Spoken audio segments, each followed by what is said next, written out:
Bonjour, bonsoir, na ba abonné nyonso ya Maman Lorraine Mbala TV. Obo sepelaka na malolo pe obo zwaka ten kolanda. Émission ya femme sage to bakisaka mo ba implice bisika o ezangaki. To s'abonner, to aimer, to commenter. Et ba commentaire na bino esa biso bien makasi. Gisèle Mwende, moi si à papa Serge. Ba commentaire na esa bien makasi. Maman Laure Matondo, partenaire privé. Maman Chimène, moi si à Diacre Peter, bambo tenu en wana. En tout cas, vraiment, si j'ai un biso lelo, eza makasi. Car si j'ai tozo zanango, tozo potanango, et j'espère que soukande to clôturer en lelo. Si j'ai zani, eza sugar daddy. Ba jeune fille ba boka bon, bazo boka malabon na mibali ya mikolo. Réseau zanini, yango caméraman hein, pasta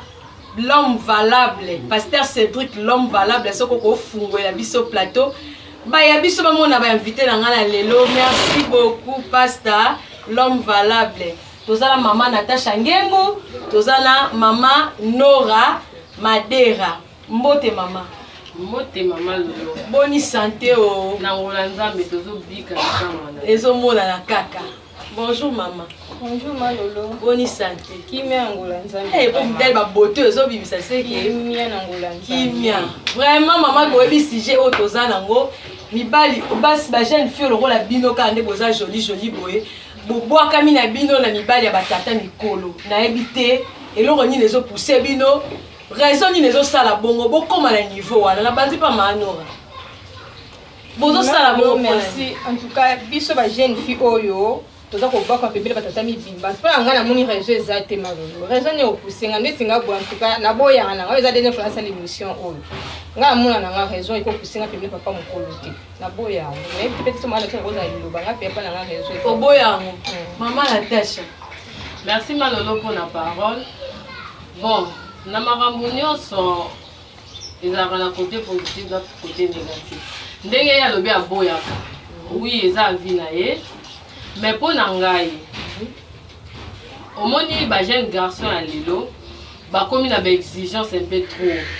Ba exigence komi mingi.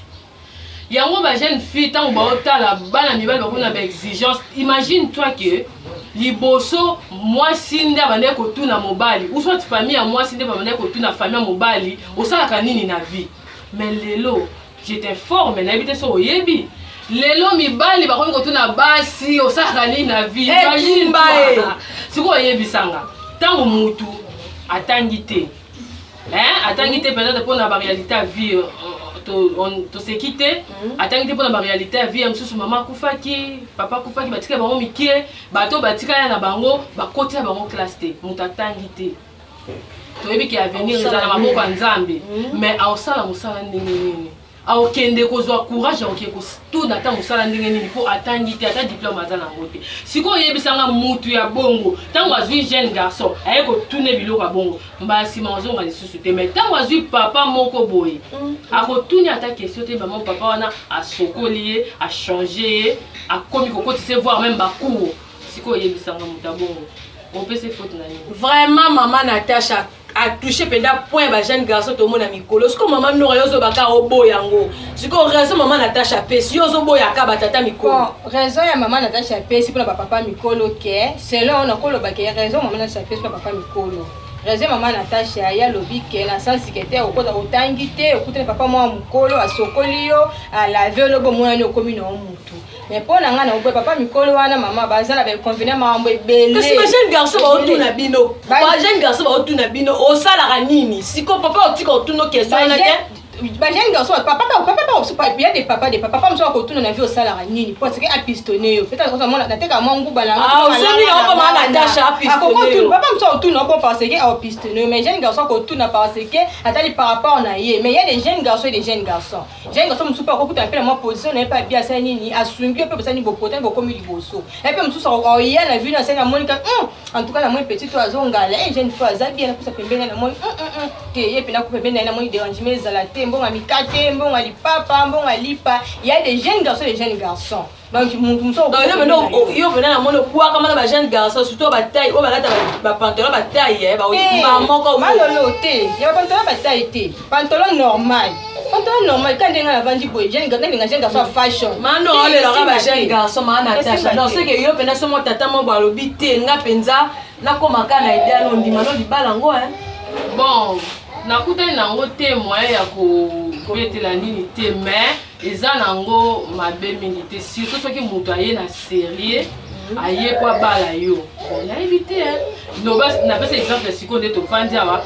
toza na baferie non bon mariage mo ezoleka kuna mwa mwasi mo boye ya 30 ans admettons azwi mwa papa na ye ya 55 ans akipe alongoli bango na pasi abongisi ya tout ça azobala ye sikoyo ngai naki échange yango to ngai naboya yango ata yo moko ozomona siko maandora lelo mama nyonso abotaka mwana ye ntango azobota mwana po aliela mwana ye siko ba jeune garçon na po sunga mama abino lelo lobi te yango bato baoboka matata bike mwa tata na mwa intérap mama abiso za kati mwa demi parcelle mona na boka maso wapi yango wana siko jeune garçon sombo demi parcelle mboni malolo jeune garçon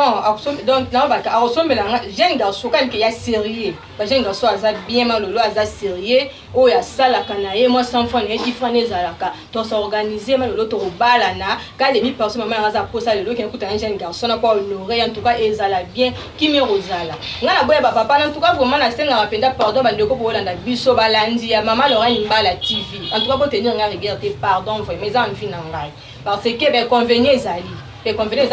merci beaucoup nazaka apana siko eloko nini pene poussa ko ke oboya papa wana pona âge na yo soka poza moi ba 55 ne mala Natasha lobi siko eloko nini ezo maintenir décision na ke ngala papa na esimba te mutu na eloko eza na raison nango siko raison nini o clé ke ozolinga batata wana te mibala mikolo kwa o akobota yo papa wana mama bazana ben bazana ko bazana mabe makasi même sous maman bazana mambo mabe bambona bango za malamu to mona ka papa linginga la venga comme sanga muntu lobi na tambo na muntu ka lobi kabelo ti awa lobi kuna manzaka milai do le penda mama na nga penda donc na condition moko donc olinga te donc nga lingi ba vie wana ke papa na pembe na parce que ota nga ndena za tamu na nga no amonte te fille za génie na kuta pembe na mono parce que nga pena bénéficier pa na et pourtant to za ninga nga ya do pesa nga akabila nga na ole bambona na ye na ozala bien donc il faut bénéficier pas na ngai il faut bénéficier pas na ngai yo bénéficier na ni même on bénéficier les fils que maman na bo jeunesse na ngai bo jeunesse na ngo bénéficier nango parce que donc à bo jeunesse na nga akoma donc ça na comprendre bien donc il y a zo bénéficier na bo jeunesse na yo ko il azonga jeune oui azo dégager super mais oyo et comme déjà jaune comme déjà chocolat na balokwa café comme kaki ya yo ce na bongo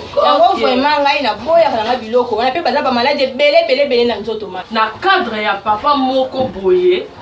aza responsable na tozwi mabe totie liboso te toza bana nzambe apeka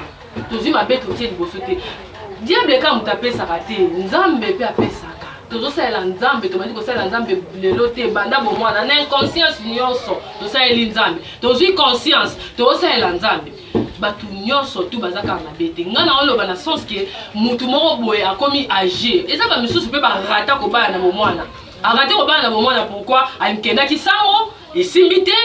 abimi kisango esali ki ase retrouver 55 ans 57 ans 60 ans siko oyebisanga ayesu sango te abala te akobala abipe ba jeune garçon pas sombelo mafuta komi pasi maandora moi liloba po to okena biso na suka ba jeune garçon pas sombelo ta mafuta yo ta non ben nga na yindi be mikolo ekiti mikolo na ben on va travailler ben siko sombelo mafuta mponi o profiter pe opesi moi conseil jeune garçon pour se me foutre ça passe jeune garçon a luka kana ye jeune garçon a sala kana ye en tout cas on me moi c'est ma foot sans problème ouais luka ta fanda ande na ndaku ala la funda on la na donc on battre la ben on se ngonga 17h avec 17h ekokina sokola na temo pour na tikiti na balabala a toilette na tongo akomo luka benga petit toi l'équipe wana nde mabe mais jeune garçon a luka kana déjà 100 fois na ta déjà na poche na luka et na ngoma bete